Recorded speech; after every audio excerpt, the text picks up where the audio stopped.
वंदे मातरम। नमस्कार, जय श्री राम। बिहार चुनाव अभी मेरी दृष्टि से ओझल नहीं हो रहे हैं, क्योंकि अभी तो शुरू ही हो रहे हैं, तो ओझल होने का सवाल ही नहीं होता। ज्योति सिंह को लेकर के एक वीडियो मैंने डाला तो कई लोगों बड़े दिल से नाराज़ भी हुए उसमें। आपकी लड़की नहीं है क्या? आप ज्योति सिंह आपकी लड़की जैसी भी है। भाई, जब आप पब्लिक प्लेटफॉर्म पर आ गए हो, जब देहरी से निकलकर, घर से निकलकर आप पब्लिक प्लेटफॉर्म पर आ गए हो, तो वहाँ पर ऐसे रिश्ते कोई मायने नहीं रखते। मेरी बेटी, आपकी बेटी, उसकी बेटी, ये बात नहीं है। बात ये है व्यक्ति कहाँ से चला था, कहाँ का है, कहाँ चुनाव लड़ रहा है, मुद्दा क्या है, उसका असली दर्द क्या है और आगे चल के वो करेगा क्या। इन बिंदुओं पर बात है। ज्योति सिंह कहाँ की रहने वाली है? काराकाट से कोई लेन देन नहीं। काराकाट से उसका संबंध केवल ये है कि अभी लोकसभा चुनाव 2024 के समय जब भारतीय जनता पार्टी ने टिकट नहीं दिया पवन सिंह को, तो पवन सिंह निर्दलीय खड़े हुए थे। ये बात अलग है कि वो महागठबंधन के सामने दूसरे नंबर पर रहे थे। यदि 20,000 वोट और मिल जाते तो शायद पवन सिंह अभी निर्दलीय सांसद के रूप में वहाँ से रहे थे, काराकाट से। तो ज्योति सिंह के प्रति हमारी सद्भावना कम हो, ये बात नहीं है। बात केवल ये है, और मैं जिस तरह देख रहा हूँ कि जिस तरह मेरे वीडियो के पीछे हाथ धो के लगते हैं, लानत मलानत भी कर रहे हैं, गलत भी बोल रहे हैं, लेकिन ज्योति सिंह के भीतर मेरी बहुत सद्भावना है। बतौर लड़की, बतौर उसके साथ जो हुआ है नहीं हुआ है, ये तो व्यक्तिगत है।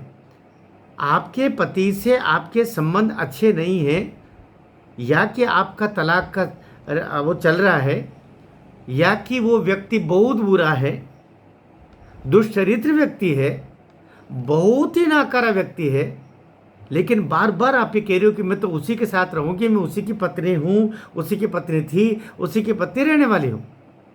वो इतना बुरा है तो आप तलाक क्यों नहीं दे रही? खैर, ये भी विषय अपना हो गया।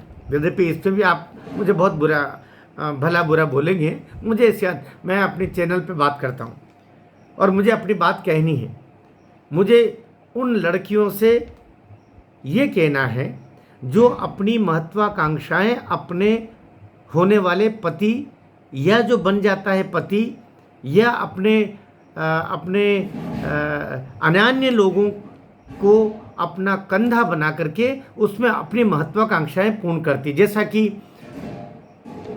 कहा था पवन सिंह ने कि ये विधायक बनना चाहती है, विधायक के लिए ये सब कुछ कर रही है। इसका मतलब ज्योति सिंह ने तो पवन सिंह से शादी शायद इसलिए की होगी कि उसकी राजनीतिक महत्वाकांक्षाएं पूरी हो, अंतोगत्वा नहीं हुई।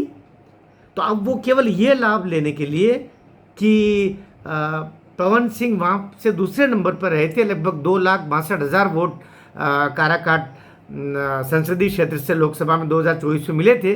तो पवन सिंह को सभी जानते। इतना ही नहीं, पवन सिंह ने उस समय ज्योति सिंह को बतौर पत्नी बुलाया भी था। बतौर पत्नी अभी भी पवन सिंह कुछ बोल रहा है क्या? लेकिन अब वो भारतीय जनता पार्टी का कार्यकर्ता है, भारतीय जनता पार्टी का संगठन में वो सम्मिलित हुआ है, और वो सीट काराकाट की उसको भी नहीं दी है, पवन सिंह को भी टिकट नहीं दिया है, बल्कि टिकट ये कोटे में चली गई जेडीयू के। जब जेडीयू के कोटे में चली गई तो वहाँ वर्तमान में जो सांसद है जेडीयू के, उनको उसमें खड़े होना है। और वो जेडीयू के जो सांसद है, पूर्व सांसद है महाबली सिंह यादव, पूर्व सांसद महाबली सिंह यादव को वहाँ पर उतरे और उनको टिकट मिला जेडीयू से। वो सीट काराकाट की इसके हिस्से में नहीं आई, पवन सिंह के बीजेपी के हिस्से में नहीं आई, तो पवन सिंह को भी टिकट नहीं मिला। वहाँ से यद्यपि जन स्वराज पार्टी की योगेंद्र सिंह भी है, वहाँ पर महागठबंधन के अरुण सिंह भी है, और अभी वर्तमान में अरुण सिंह ही वहाँ से विधायक है। उस सीट से, काराकाट विधानसभा सीट से अरुण सिंह ही अभी विधायक है। और अरुण सिंह के बाद में जो दूसरे नंबर पर रहे थे 2020 के चुनाव में, वो थे राजेश्वर राज, जो लगभग 10-20 हज़ार वोट से हारे थे। तो चूंकि वो बीजेपी के कोटे में नहीं आई है, जेडीयू के कोटे में चली गई है काराकाट, तो वहाँ न तो राजेश्वर राज को कुछ कहने की बात नहीं, भले वो दूसरे नंबर पर थे तब भी, बल्कि जो पूर्व सांसद है महाबली सिंह, उनको वहाँ से टिकट मिल गया। अब महागठबंधन के अरुण सिंह जो वर्तमान विधायक है, इधर ज्योति सिंह के प्रति पूरी सद्भावना है।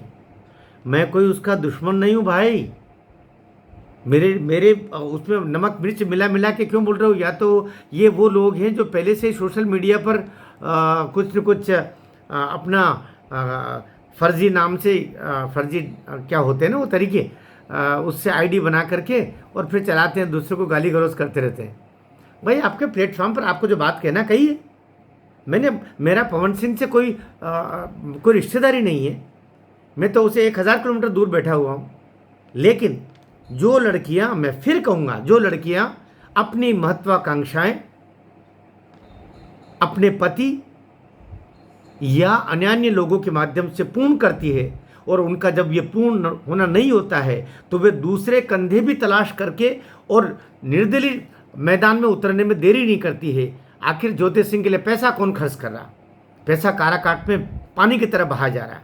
सोशल मीडिया पर कैंपेनिंग चल रही है, कई गाड़ियाँ चल रही है, कई वर्कर्स दौड़ रहे हैं। आखिर ये पैसा कहाँ से आ रहा है?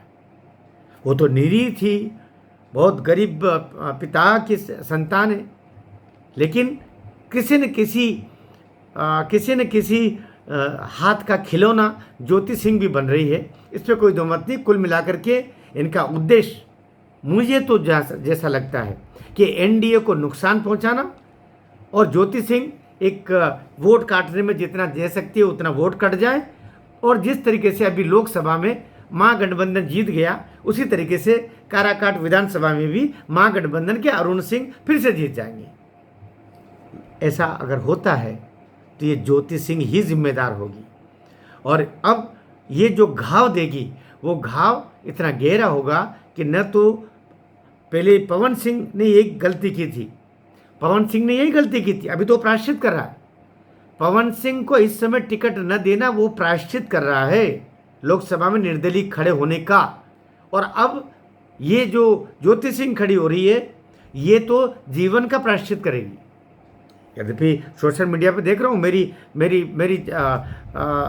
वीडियो के नीचे भी आपके जो कमेंट्स आते हैं, उसमें से 100 कमेंट में से 50 से ज़्यादा कमेंट ज्योति सिंह के पक्ष में आ रहे हैं। अगर ऐसा है तो अच्छी बात है, ऐसा है मुझे कोई आपत्ति नहीं। मैंने कोई किसी का कर्जा नहीं खा लिया, सही बात बोल रहा हूँ। लेकिन मेरी फिर वही बात है, राजनीति क्रूर होती है। ज्योति सिंह किसी के हाथ का अगर खिलौना बन गई है तो खिलौने बहुत क्रूरता से फिर तोड़े भी जाते हैं, भले ही वो राजनीति में किसी क्षण सफल भी हो जाए। देहरी से बाहर निकली हुई औरत देहरी के अंदर आने लायक वापस नहीं रहती है। राजनीति के क्षेत्र में ऐसा अक्सर होता है, लेकिन ये हरदम होता है ऐसा ज़रूरी नहीं। हो सकता है ज्योति सिंह के साथ ऐसा ना हो, कई भली लड़कियां भी, भरी औरतें भी राजनीति में है, लेकिन जिस परिवेश में अभी वो है, पति से तलाक का केस चल रहा है, खुद वो पब्लिक डोमेन में है, दुनिया भर के द्वंद्व हैं, न जाने कौन कौन लोग, मुझे तो पता चला कि कई ऐसे लोग भी उसके साथ में हैं जिनके साथ ही अपने आप में बदनामी का कारण बनता है। तो कई सारी चीज़ें, औरत अगर राजनीति में आए तो उसके साथ में कौन है ये भी उतना ही महत्वपूर्ण होता है। जनता की 1000 आंखें होती है और वो ये सब तय करती है। हो सकता आपकी गालियाँ फिर इस वीडियो पर मुझे पड़े, लेकिन सही बोलना मेरा कर्तव्य है। जो एनडीए के जो महाबली है, महाबली सिंह यादव, शायद उनको नुकसान पहुंचाने के लिए ही ज्योति सिंह को चाह करके खड़ा किया गया है, ये जानते हुए भी कि ये भी पवन सिंह की तरह जीतेगी नहीं। क्योंकि अगर लोकसभा चुनाव में पवन सिंह के 2,62,000 और जो इनका उपेंद्र कुशवाहा का जो उम्मीदवार खड़ा हुआ था आरएलएम का, उसका 2 लाख और करीब 40-42 हज़ार उसको वोट मिले थे, ये दोनों को मिलाते तो 5.5 लाख हो जाता एनडीए के वोट। लेकिन वहाँ पर उसके 2,75,000 वोट ला करके और वो 10-15 हज़ार से महागठबंधन जीत गया। काराकाट में भी इतिहास वापस विधानसभा में भी लोकसभा की तरह दोहरा सकता है। सावधान। भारत माता की जय।